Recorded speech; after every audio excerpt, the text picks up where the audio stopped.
আসসালামু আলাইকুম। কি অবস্থা আপনাদের আর আপনারা কেমন আছেন? আলহামদুলিল্লাহ আমি ছোট মিয়া ভালো আছি।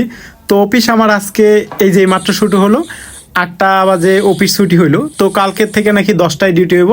10টায় ছুটি হলে কিন্তু মন মতো ভিডিও করতে পারবো না, আপলোড করতে পারবো না, সেটার টেনশনে আছি। তো আয়শা হেরে আসলে কি করবো সেটা চিন্তা ভাবনা করতেছিলাম। আর ভাবলাম যেহেতু পাঙ্কাশ মাছের মাথা আর লেঞ্জা আছে তো ওইগুলোই রান্না করি। পাঙ্কাশ মাছের মাছ আর লেঞ্জা কীভাবে রান্না করব সেটা কিন্তু আপনাদের দেখামো। আর এটা দেখানোর জন্য প্রথমে আমি বেগুন কাটতে নিলাম। বেগুনটা কেমন বট্টা বট্টা হয়ে গেছে, তারপরে একটু সুইকা দেখলাম ভালো আছে। তারপর একটা মূলাও কেটে নিলাম। মূলা আর বেগুন দিয়ে একটা তরকারি রান্না করব।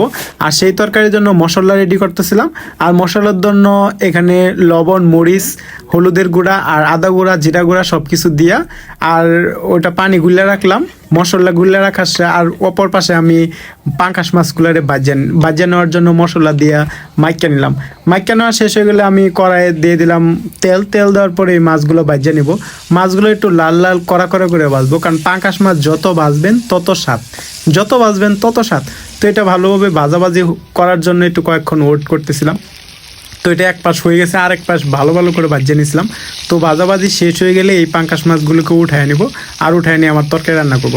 আর পাঙ্কাশ মাছের তরকারি কিন্তু যত ভাজবেন ততই ভালো লাগে। তো আমার কাছে এইগুলো, তো আজকে পাঙ্কাশ মাছে কিন্তু আমি শুধুমাত্র এইগুলা নিছি, ওই যে কষকাগুলা কাল্লাগুলা নিছি। তো তারপর ওখানে পেঁয়াজ আর কাঁচামরিচ দিয়ে দিছি, আর ওখানে দিয়ে দিলাম সেই মশলা বানাইছিলাম ওই মশলাটা। তো এইগুলো দিয়ে ভালো করে একটু করলাম। ওই যে মাছগুলো বাঁচতে আমি পুড়ে লাইছি। তো ওই পুরা মাছে আমার কাছে মজা লাগে, জানি না আপনাদের কাছে কেমন লাগে। তো এটা এখন কষাইতে হইব। কিছুক্ষণ কষানোর পর আমি ওই যে বেগুন নিয়ে আইতেছিলাম, আর রুমে বাস্তি ছিল, ওই বাস্তি আমার ভিডিও করে দিল।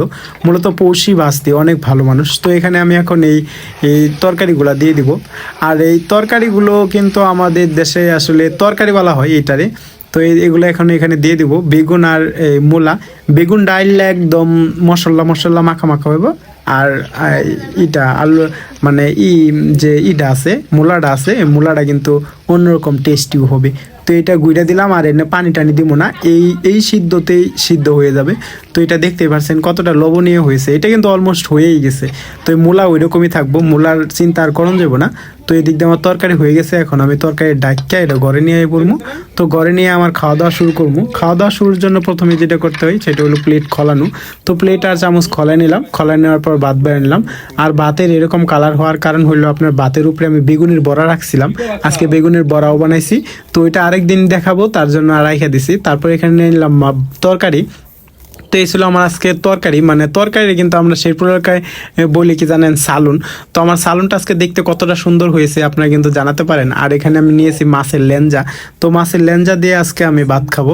তো আমি এটা সালুন দিয়ে যখন মাইকা মাছের লেঞ্জা দিয়ে বিসমিল্লা বলে মুখও দিছি, এটা তো অস্বাভাবিক টেস্ট ছিল। তো আসলেই ভালো ছিল আজকের খাবারটা। তো ইসলাম আমার ছোট্ট ভিডিও, যদি ভালো লাগে ভিডিওটি লাইক কমেন্ট শেয়ার করবেন। আর প্রতিনিয়তই আমার ভিডিওগুলো কিন্তু ইউটিউবে পেয়ে যাবেন। টাটা বাই বাই, ভালো থাকবেন।